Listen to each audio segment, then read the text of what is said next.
Assalamualaikum warahmatullahi wabarakatuh. Ya, kembali lagi di channel Bah Gojol ya. Pada kesempatan kali ini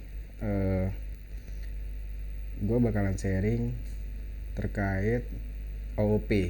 Nah, OOP di sini itu lebih ke OOP Java atau Kotlin ya sebetulnya. Gitu. Tapi konsep OOP-nya ini konsepnya itu sama, semua bahasa yang ada OOP-nya konsepnya sama gitu ya. Tapi sebelum mulai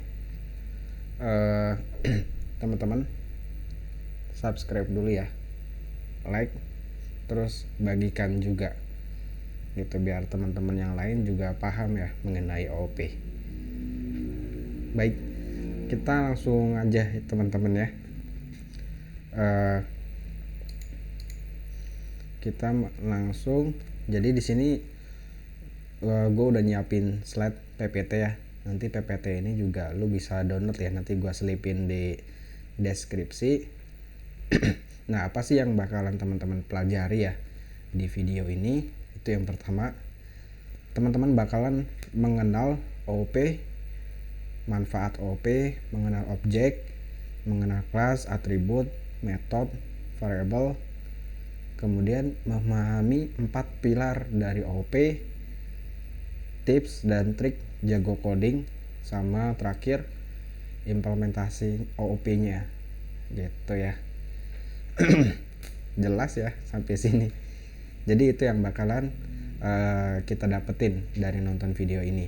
Makanya teman-teman jangan di skip ya, tonton dari awal sampai habis biar nggak salah lah gitu ya. Oke, kita mulai nih.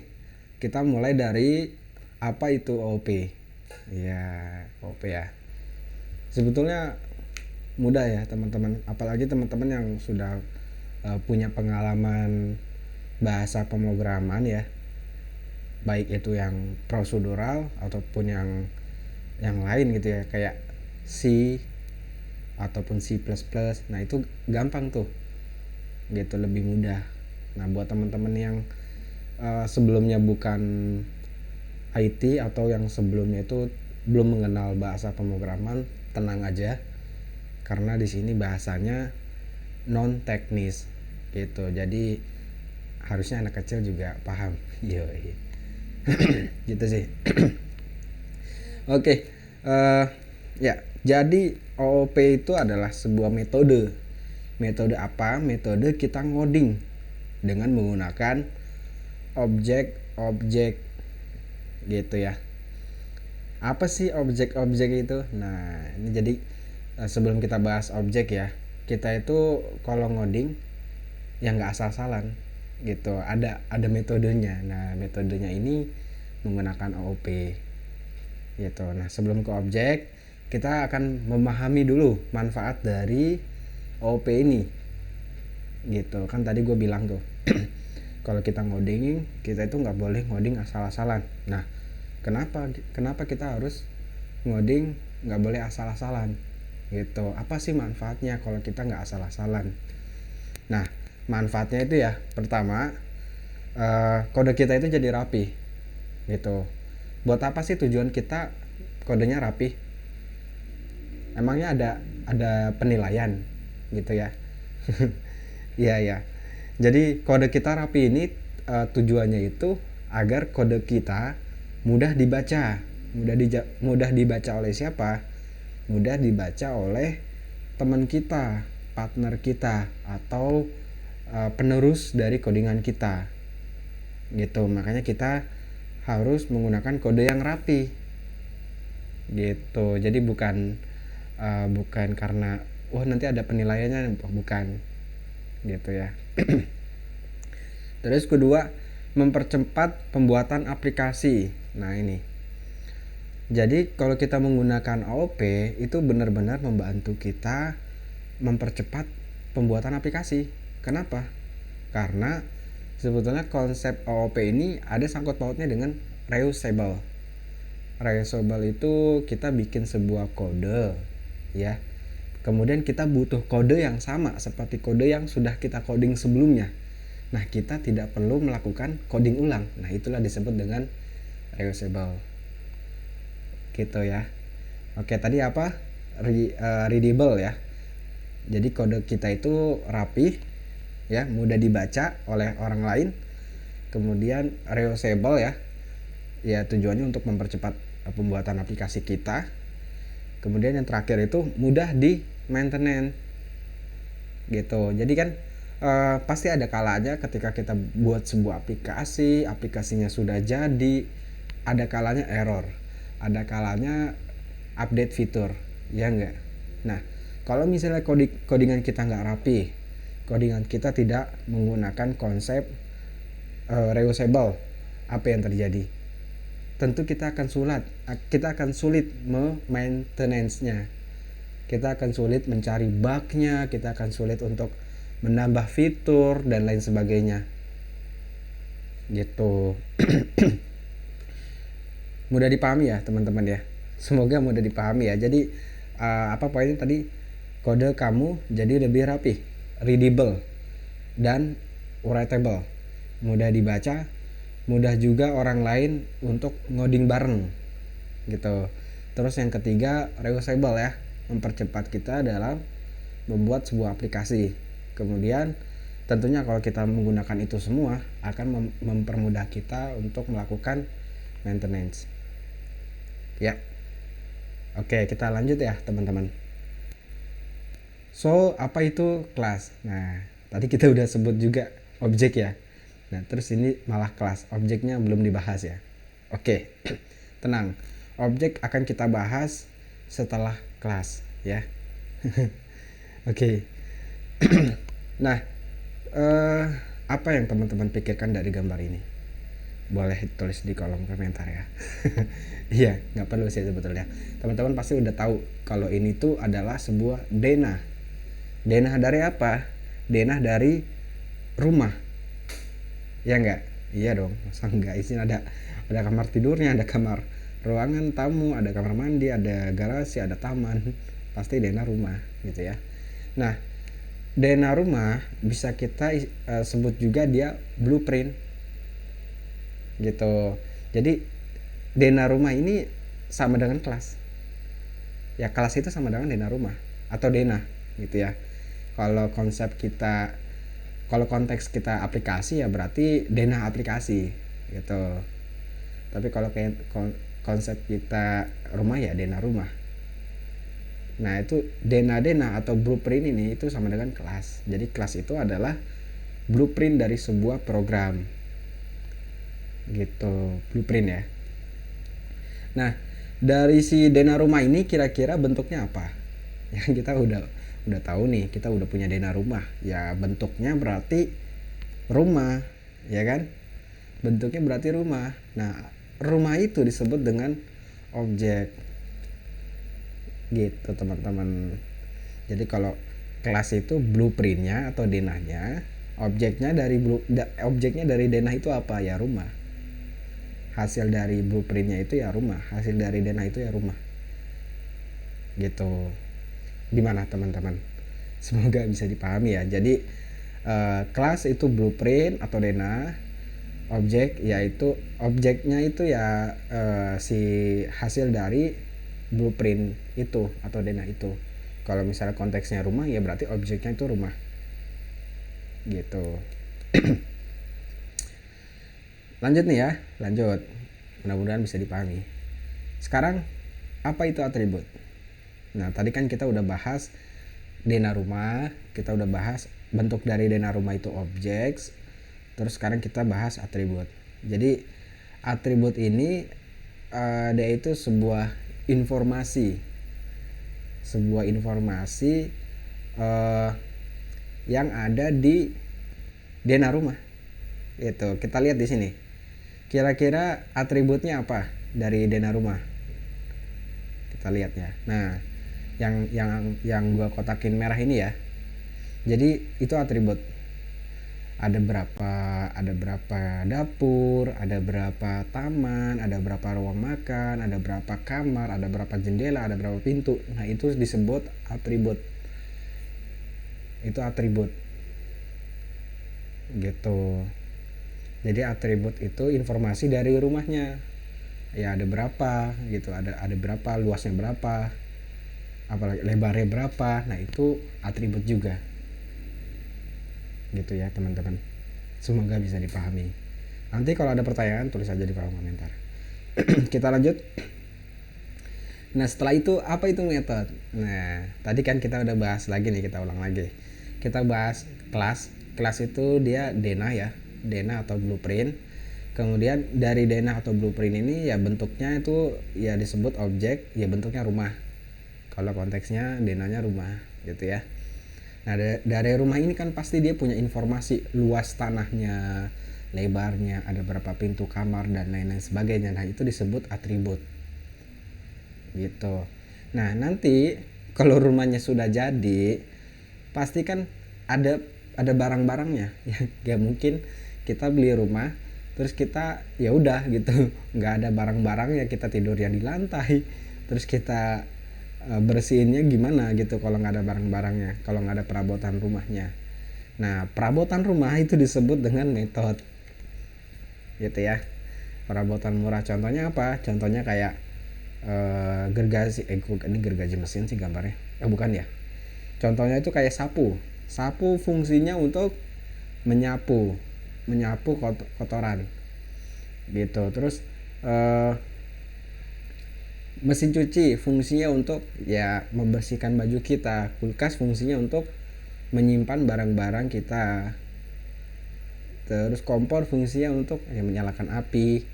Kemudian jam fungsinya untuk gosokan. Nah itu disebut metode gitu. Yang paling umum deh, sapu, pelan, apalagi kaca ya kan.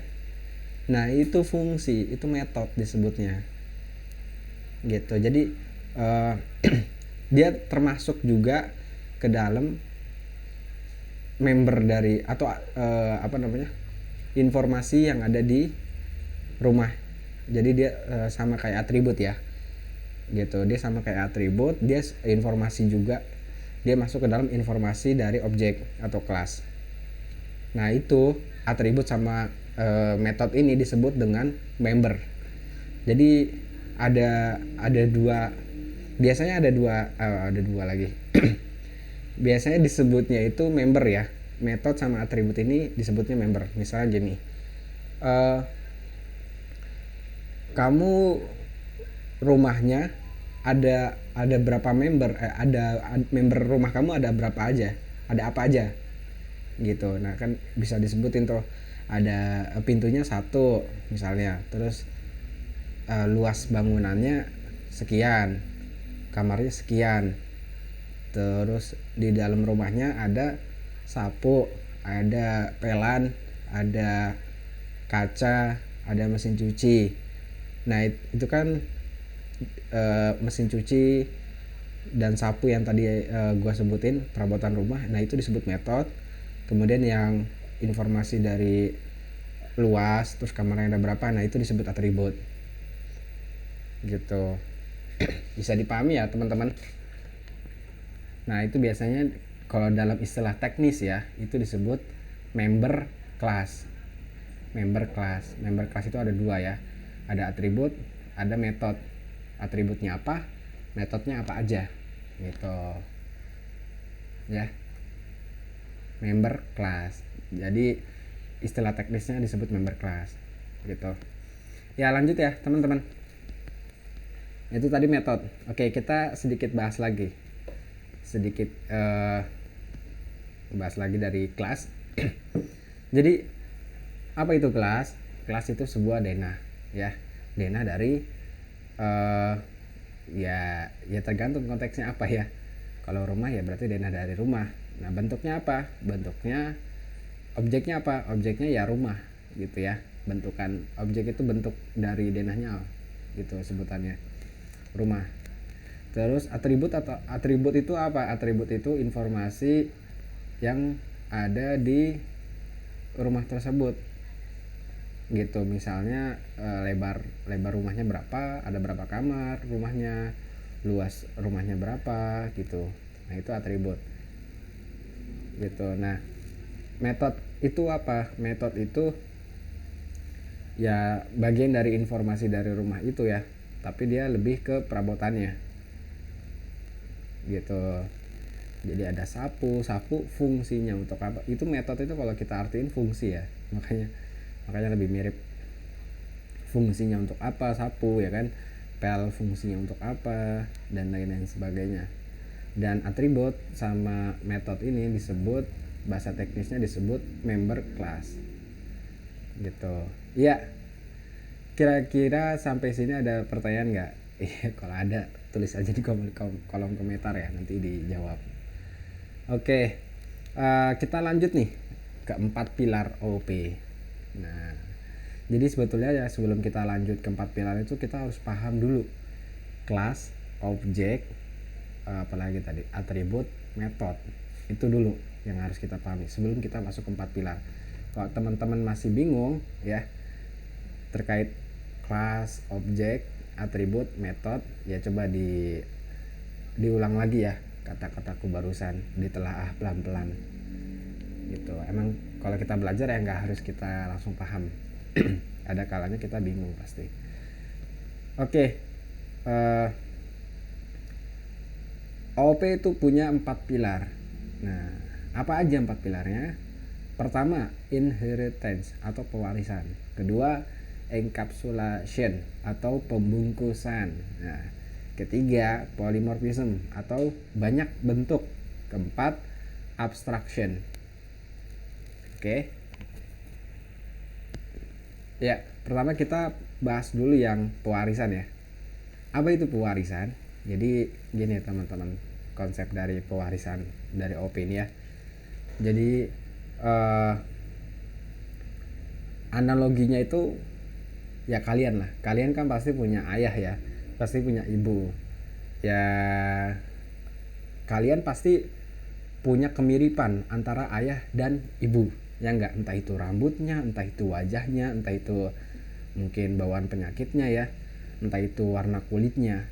Nah, itu yang disebut pewarisan, inheritance dalam dalam dunia pemrogramannya. Dalam dunia pemrogramannya pun sama, nanti kita implementasi, kita bakalan contohin juga tuh inheritance. Oke, mudah ya sampai sini ya teman-teman. Cuman segini aja. Pewarisan itu ya seperti kita sebagai anak dengan ayah atau orang tua kita, pasti kita memiliki sebuah kemiripan turunan gitu ya. Kemiripan turunan dari orang tua atau kakek gitu ya. Ya. Lanjut, enkapsulasi itu pembungkusan. Nah, apa sih pembungkusan? Nah, aku ambil analogi dari kapsul ya. Jadi kapsul ini ngapain sih? Ya, kapsul ini membungkus sebuah macam-macam obat. Kan di dalam kapsul ini nggak cuman dalam kandungannya itu kan banyak ya kan, dibungkus tuh pakai kapsul. Nah, itu pembungkusan. Nanti kita bakalan di dunia pemrograman juga ada pembungkusan data gitu.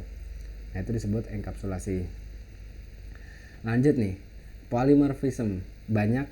Jadi poly itu artinya itu banyak, morphism artinya bentuk. Maksudnya gimana sih? Ya, ini sebetulnya yang agak lumayan ya, lumayan untuk kita berpikir. Jadi banyak bentuk itu maksudnya itu kita nih punya keahlian yang banyak. Contohnya apa? Contohnya saya keahlian saya ini ya mengurus anak ya kan, mengurus anak bisa, terus mengurus rumah tangga, maksudnya kayak ngepel, nyapu, nyuci itu bisa gitu. Terus saya juga punya keahlian di kantor saya gitu, sebagai apa, sebagai ya programming gitu. Kemudian saya memiliki keahlian juga menjadi pendengar yang baik ya kan. Saya juga memiliki keahlian untuk belanja, karena kan biasanya kalau laki-laki ya kalau belanja pasti suka salah tuh ya kan. Saya punya keahlian itu. Nah, itu contohnya gitu. Jadi satu orang punya banyak keahlian. Nah, itu disebut polymorphism, banyak bentuk gitu. Gimana? Semoga bisa dipahami ya teman-teman. Nah, polymorphism ini dia bentukannya ada dua kategori ya, bukan bentuknya, ada dua kategori. Ada yang disebut overloading, ada yang disebut dengan overreading. Nah, apa itu overloading, apa itu overreading? Nah, ini kalau overloading itu ini analoginya, jadi satu orang punya banyak keahlian gitu. Nah, kalau overreading itu dia satu orang dia kerja di banyak tempat. Nah, mungkin teman-teman ya pernah dengar temennya ini dia kerja di perusahaan A, tapi dia juga sebetulnya kerja di perusahaan B gitu. Itu overreading. Sorry, aku nampilin slide-nya salah ya. Itu overreading. Jadi kita kerja di banyak tempat, padahal karyawannya cuman kita nih, tapi kitanya kerja di perusahaan A, perusahaan B, perusahaan C. Tentunya di perusahaan-perusahaan itu gaji kita beda-beda dong, nggak mungkin gaji kita sama ya, meskipun bisa aja sih ya. Gitu.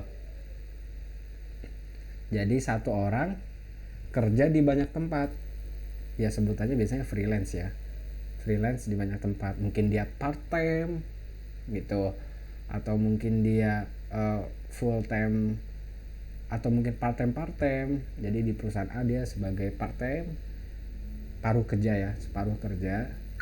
Kemudian di perusahaan B nya juga separuh kerja. Ada juga yang contohnya kayak saya ya, saya ini full time tuh full waktu ya, full waktu di perusahaan A, terus kemudian part time di perusahaan B gitu. Nah, tentunya gajinya beda. Nah, itu maksud dari overreading gitu. Jadi gajinya ya, jadi gaji ini tetap pasti ada ya kan, gaji ini tetap pasti ada, cuman beda-beda nih gajinya nih.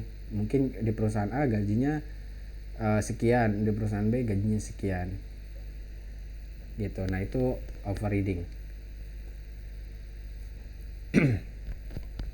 Ya, sekarang satu lagi nih, abstraction. Apa itu abstraction atau ambigu ya? Ambigu. Nah, tadi kita nggak jelasin di sini ya ambigu ya. Oh ya, udah ya tadi ya. Ambigu itu jadi abstrak ya. Abstrak itu kita ambil contoh enkapsulasi deh. Enkapsulasi lagi, kapsul. Kita ambil contoh kapsul ya. Kapsul pasti ada banyak komponennya, atau ada banyak apanya tuh ya, komposisinya pasti ada banyak gitu kan, nggak cuma satu komposisi. Nah, coba kalian ambil obat kapsul ya, ambil obat kapsul, terus aku tanya, teman-teman tahu nggak dalamnya itu apa aja, dalam kapsul itu ada apa aja, ada kandungan apa aja? Nggak tahu kan, ya kan? Nah, itu disebut abstraction gitu. Jadi teman-teman itu nggak perlu tahu daleman dari kapsul ini apa gitu, tapi ya teman-teman tetap aja pakai. Kalau mau pakai ya pakai aja langsung, tanpa perlu teman-teman harus tahu dulu itu kandungannya apa, nggak perlu gitu. Jadi teman-teman nggak perlu pusing-pusing itu kandungannya apa, kalau mau pakai tinggal pakai gitu. Jadi kalau istilah teknisnya dalam dunia pemrograman, teman-teman bikin codingan nih yang sulit gitu. Nah, codingan ini dibikin abstraction. Ketika codingan ini pengen dipakai, ya teman-teman nggak perlu manggil ulang, nggak perlu ngoding ulang maksudnya. Teman-teman tinggal panggil aja, tanpa teman-teman itu perlu tahu isi dari codingan ini tuh apa, disembunyikan. Jadi abstraction ini tujuannya untuk menyembunyikan sesuatu yang sulit gitu. Bisa dipahami ya teman-teman. Nah, apa yang disembunyikan? Nah, ini sebenarnya dia ngasih tahu nih, yang disembunyikan itu ya metode sama variabel. Metode sama variabel, atau bisa kita sebut ya, kalau bahasa non teknisnya yang tadi, atribut sama metode. itu yang disembunyikan. Informasi dari atribut sama informasi dari metode yang disembunyikan gitu. Sampai sini analoginya bisa dipahami teman-teman? Semoga bisa ya. Contoh lain apa? Contoh lain HP. Teman-teman pasti punya HP dong, iya kan? Atau laptop deh. Kalau nggak punya, nonton video ini pakai apa gitu kan? Apakah teman-teman tahu komponen-komponen yang ada di dalam handphone itu apa aja? Kalau tahu boleh sebutin dong di kolom komentar gitu. Pasti nggak mungkin tahu dalamnya ada apa aja, pasti teman-teman nggak tahu kan. Mesinnya ada apa aja, chipnya ada apa aja, nggak tahu kan. Nah itu abstraction gitu.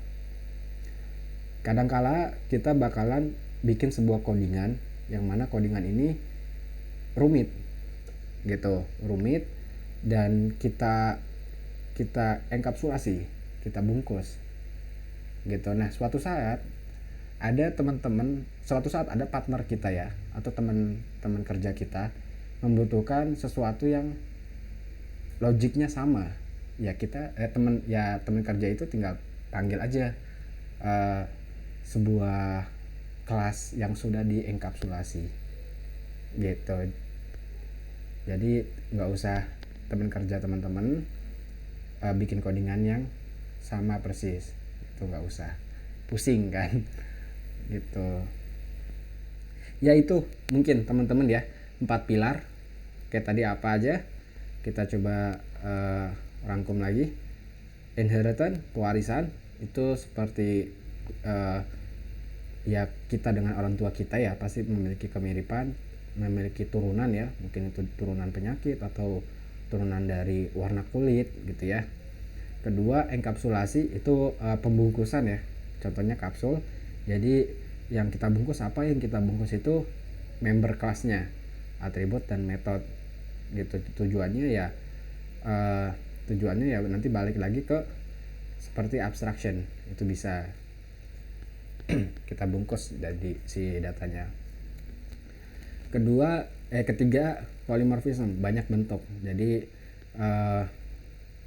contohnya kayak kita ya punya banyak keahlian. Itu contoh apa? Itu contoh overloading. Nah, contoh overloadingnya kita nih kerja di banyak tempat gitu, kerja di perusahaan A dengan perusahaan B juga, tapi dengan gaji yang berbeda-beda gitu. Metodenya sama, salary, tapi kan salary-nya beda-beda. Metodenya sama nih, gaji. Kamu digaji, sama-sama ada gajinya kan, di perusahaan A dan di perusahaan B sama-sama ada gajinya, tapi isi dari gajinya beda-beda. Nah itu overreading ya. Kemudian abstraction itu ya menyembunyikan kesulitan, menyembunyikan kode-kode yang rumit gitu. Kalau bahasa non teknisnya ya kayak handphone ya, kita pakai aja, kita nggak tahu tuh dalamnya apa yang ada di handphone, ada chipnya apa aja kita nggak tahu kan. Contoh lain ya kapsul obat, kita nggak tahu dia komposisinya apa aja, kita nggak perlu tahu. Kita ya kalau mau minum ya tinggal minum aja gitu ya. Itu ya tadi 4 pilar teman-teman. Kalau sekali lagi kalau ada yang bingung atau ada pertanyaan, tulis aja di kolom komentar. Oke, sekarang tips dan trik jago coding. Nah, untuk tips dan trik jago coding, nanti teman-teman coba ya, nanti saya bikin video lagi. Nah, videonya nanti ada di atas linknya, nanti coba diklik aja gitu. Selanjutnya nanti kita bakalan bahas tips dan trik ini, habis itu sama implementasi gitu. Baik, mungkin sekian ya teman-teman. Di video ini kita hanya bahas non tekniknya dulu, kita bahas analoginya biar teman-teman nanti kebayang ya ketika di project. Sekian mungkin dari saya, Mbah Gojol. Nah, nanti teman-teman yang belum subscribe ya, terus like ya, sama share, biar teman-teman yang lainnya juga belajar ya mengenai OOP ini gitu. Karena ini fundamental yang harus dikuatin ya kalau kita itu terjun di dunia pemrograman yang berorientasi objek seperti Java, Kotlin, apalagi ya pokoknya ya yang OP lah gitu. Kurang lebihnya mohon maaf teman-teman. Kalau gitu akhir kata, wassalamualaikum warahmatullahi wabarakatuh.